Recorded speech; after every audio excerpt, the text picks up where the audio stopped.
Maker Faire, and a lot of the maker exhibits that we bring in are interweaved within their exhibit space.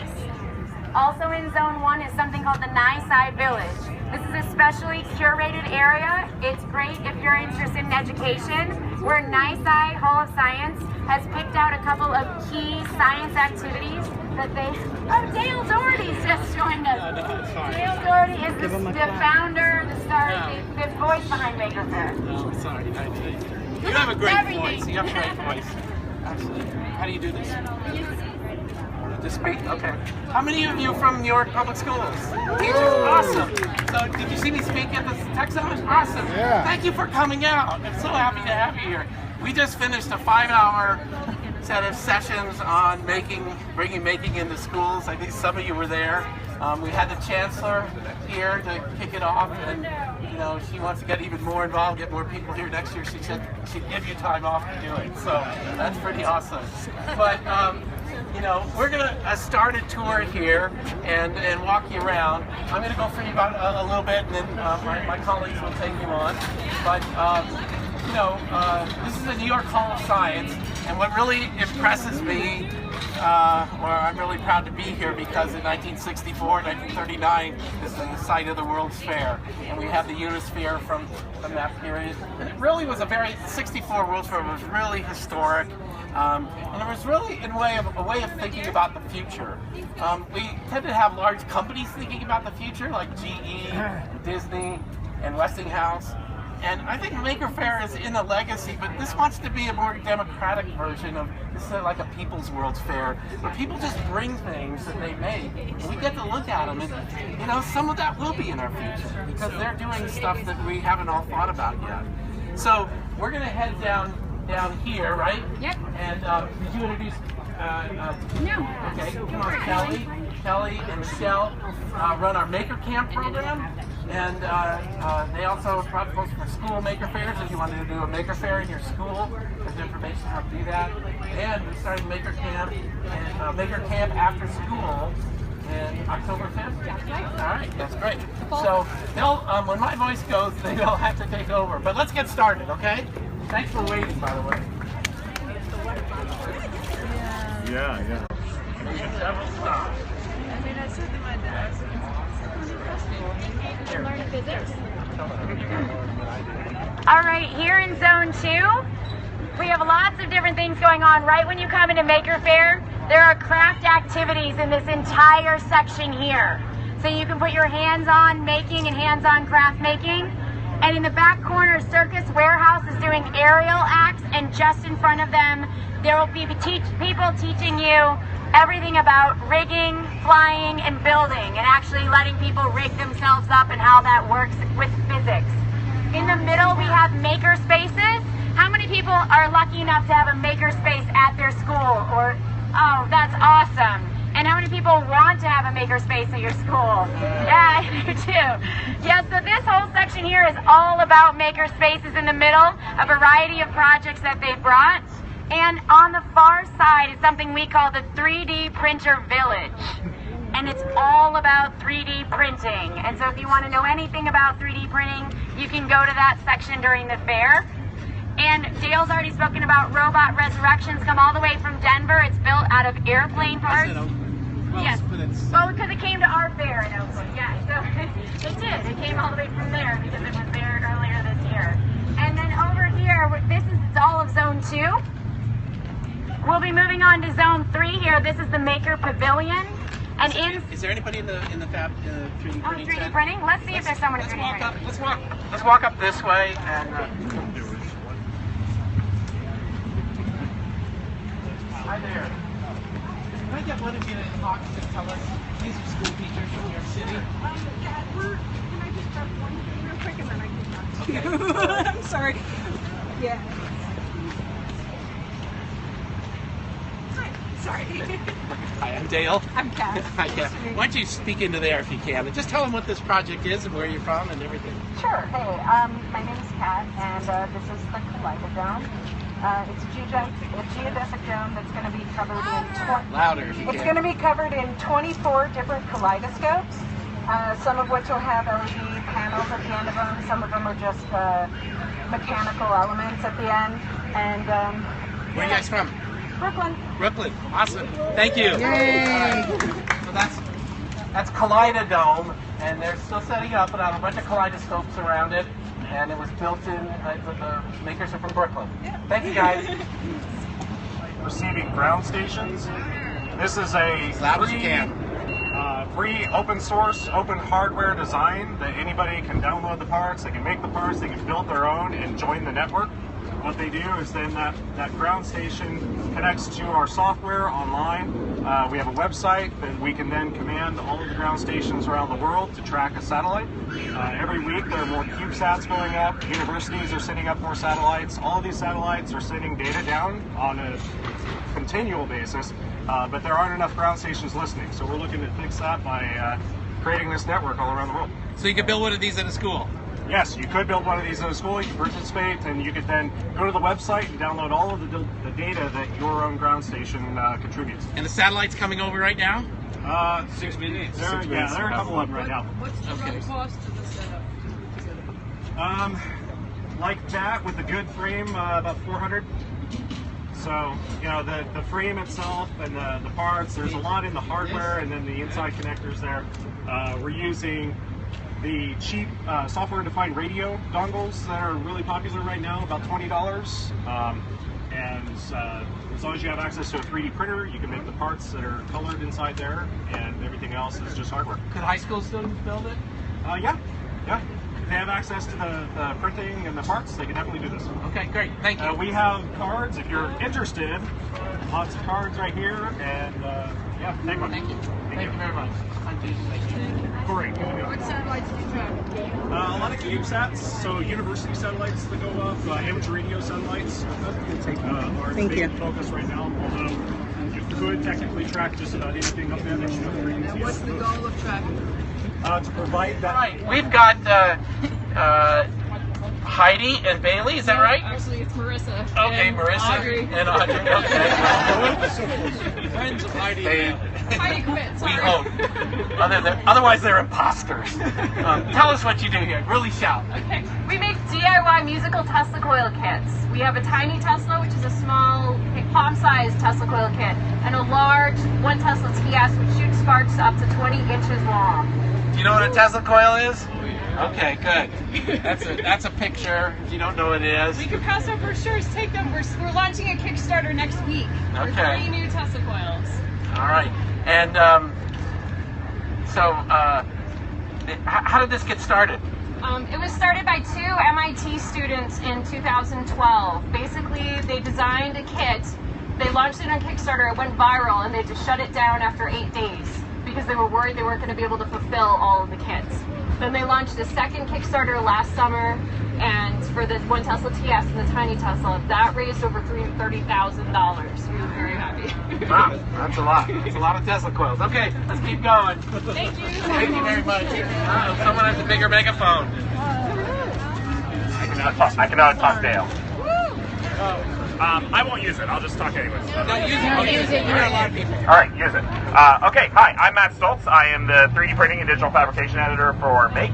And we decided, it's really great that a lot of people are here showing off their 3D printers, showing off, the creations that they have made that are 3D printers. But what do you do with 3D printers? Yoda heads are great, right? But they only go so far.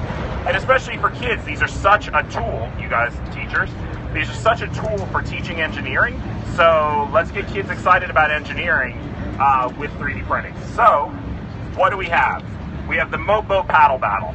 Mobo Paddle Battle is 3D printed paddle boats, maximum size of 8 inches long by 6 inches wide, and they come on race day, Sunday, and race their boats down the trough. We have 2 divisions, one for kids 15 and younger, and one that's open all ages, 16 and old. We figured out that the 16-year-old kids who are coming out are all in first leagues. They have better CAD skills than most of the adults because they have SolidWorks at school and everything else, so it was unfair to have them race against the little kids, but they could build boats that were better than the adult boats, so let's make them race against the adults and make them think even more. First race was in California, Bay Area. We had a blast. We had a really great time. We had a bunch of entries.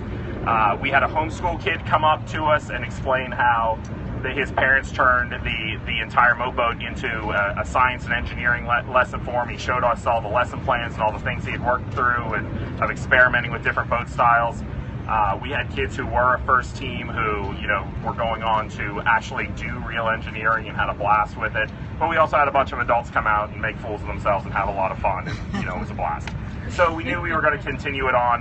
My team is from Rhode Island, Pawtucket, Rhode Island, and we wanted to carry it on, so we brought it out to New York. So this weekend, the boats will be open for people to play with, as long as we get water. And then Sunday, 11 o'clock for the kids, 3 p.m. for the adult races. So stop by and see the races. But this is actually a good example of a project that you could actually replicate in your school. You have to build the play field. It has been. Digital Harbor Foundation in Baltimore, Maryland. Right? What was that? No, I introduced Andrew early in our things. Yeah, go ahead. Fantastic. So Digital Harbor Foundation, some of the members of that team actually came out and raced in San Francisco, had so much fun with it that they brought it back and turned it into an event for them to do also. We have opened up the plans for our troughs. We explain how to do it. We give example boats. So you can literally go back, build simpler to build troughs than this. These are portable troughs, and run it in your high school. In fact, the inspiration from this was my wife and I did this as a 7th grade project, but it was a woodworking project. It was a shop project. Shops are closing down in schools. 3D printers are coming everywhere. Let's bring these challenges back with tools that they have access to. Hey, thank you, Matt. I appreciate it. Over there, without much explanation, is a 3D printed bust of Benjamin Franklin. Maybe you could get your picture in front of it if you want. Edgar Allan Poe. And Edgar Allan Poe. Over 160 participants actually sign up for this. This is down selected to the top 30 finalists. So we're going to be having a People's Choice Award where people can come through tomorrow during the show and judge all of the entries. They're all 3D printed. Hey, what's the goal of the program? So the goal for us, America Makes, we're the National Institute for Additive Manufacturing, trying to connect with the maker community and then ultimately trying to reach out to a community, the architectural and construction community that we don't currently interact with. But NASA wants to figure out that instead of bringing things to Mars, you want to fabricate things on Mars. And the ultimate challenge is to be able to fabricate it with materials you find on Mars. Right? To be able to make your own filament or whatever it is. This is experimental, but really fun. Okay? We're gonna head up.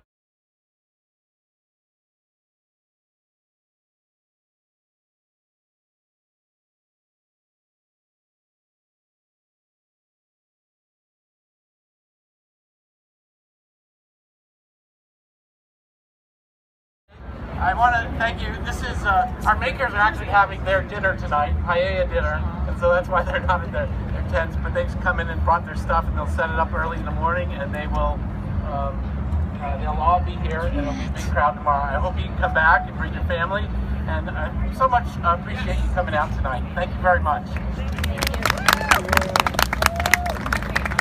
Thank you, Dale. And I wanted to make an announcement. We had a question about some makers. All of you can get the Maker Faire app on your phone and get lots more information. Especially if you're coming tomorrow, it's a very helpful way to get organized. So we're going to let them talk a little bit about what they built and how you can build your own. Hi, I'm Ben T. Matchstick, and this is my partner Pete Talbot from the Cardboard Tech Institute. We're in Burlington, Vermont. We were introduced to our maker space in Burlington in January. We had a maker in residence, and we set out to build a tabletop pinball game. And we did that using the laser cutter, so we were able to iterate and iterate and iterate instead of building one and then having to scrap it and start again.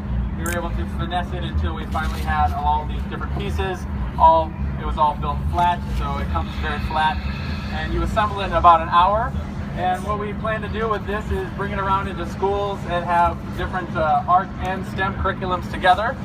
You can focus, it's a scalable project, so you can start very low or very young with mechanics, basic physics concepts.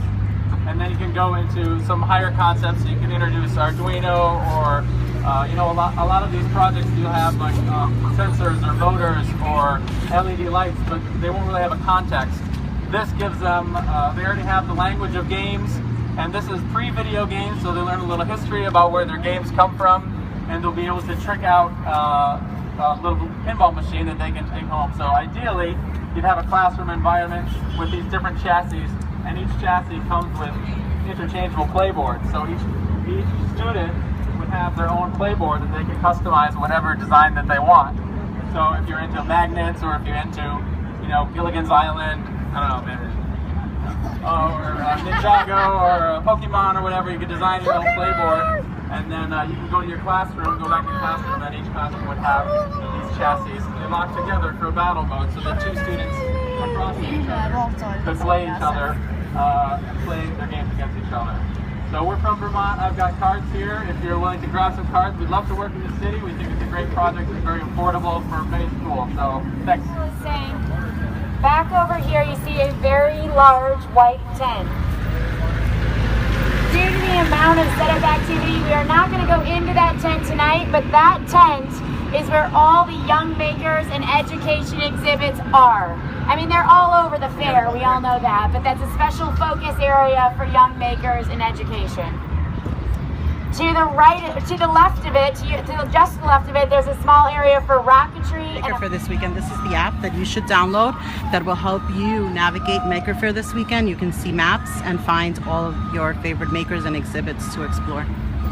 Thanks for joining us. With buttons on it. Basically, there's the team names next to them, and you vote on the team. So not only is it how well you finish, it's how much they impress you.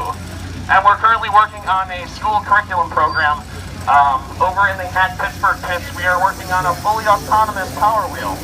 So we want to have basically high schools build and develop either fun electric go-karts or a fully autonomous power racing machine. I'd like to have one of those. So that's kind of what we're doing. We have more teams filing in tomorrow. We have 15 cars.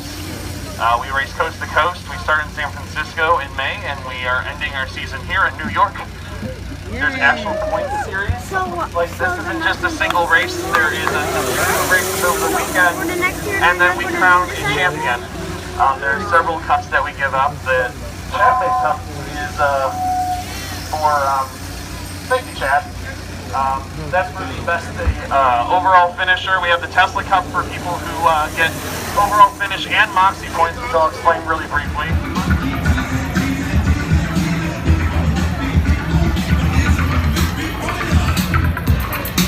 Hi guys, I am live at Maker Faire, behind the scenes, taking a look at what's happening at Maker Faire this weekend, and I'm here at the Maker Dinner, where we're having some paella for dinner, which is made in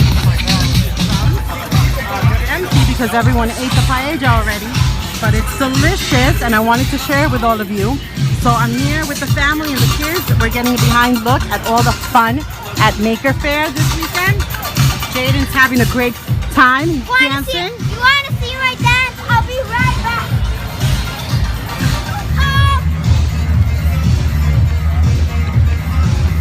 Look at those dance skills, guys.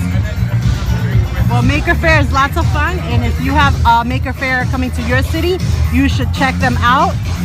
So we have lots of fun going on tonight. This is the Maker Dinner, where everyone is enjoying and celebrating, getting ready for Maker Faire this weekend. See some people dancing over there, and they have all kinds of booths here where they're serving the paella, as well as beer and wine. Check out this outfit.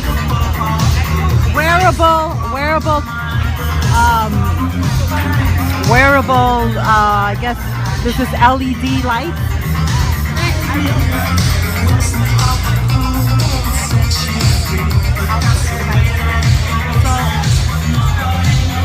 This company comes out from California every year to make their famous paella.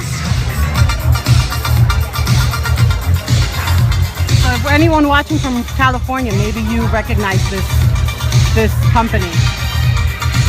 Yes, it's very, very yummy. And I don't eat seafood, and they make a vegan paella, which is also delicious. I'm gonna try to see if I can get over to the paella to show you what it is.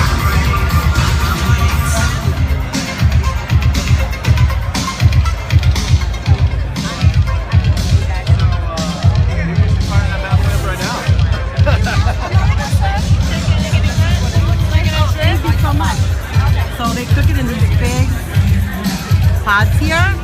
And look at that. I know, it's amazing. So it's a really cool party, really cool behind the scenes look. And there's the husband, he's waiting to get some drinks. No one else is like, how is it? Is it good? Great. It's really, really good. Really good. So this place is filled with lots of people celebrating tonight. So if you're tuning in to see what's for dinner tonight, September Scopers, this is my dinner, some paella. I am at Maker Faire.